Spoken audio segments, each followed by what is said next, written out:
Everyone thinks Homelander is terrifying because he can kill anyone with a single glance.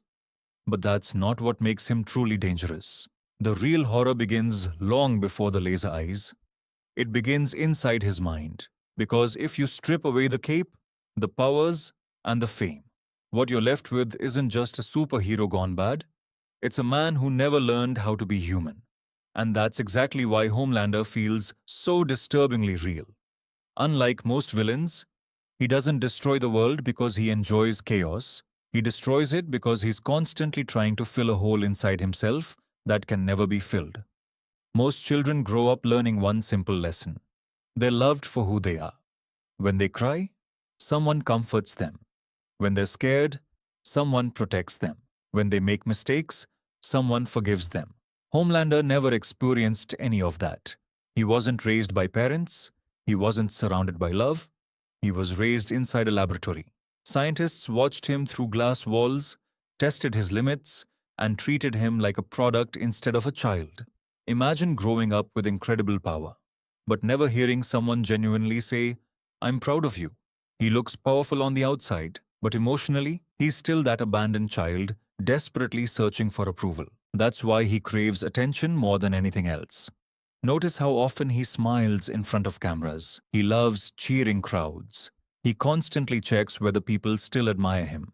At first, it looks like confidence, but it's actually insecurity. People who are truly confident don't need constant applause. Homelander does, because every compliment temporarily covers the emptiness he feels inside. The moment people stop worshipping him, his entire identity begins to fall apart. In public, he's America's greatest hero. But the second the cameras disappear, charismatic. For Homelander, the mask isn't protecting the world, it's protecting his fragile ego. Homelander doesn't just love power, he needs control. He doesn't want loyalty, he wants obedience. The second someone questions him, he immediately feels betrayed, because losing control reminds him of something he experienced as a child. That's why his reactions seem so extreme.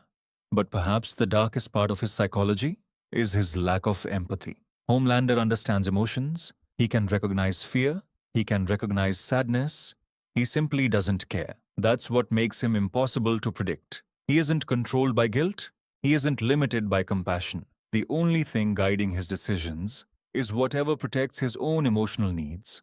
And maybe that's why Homelander is one of the greatest villains ever written. Because beneath all the superpowers, his fears are surprisingly human. The fear of being abandoned, the fear of not being enough, the fear that if people ever see the real you, they'll stop loving you.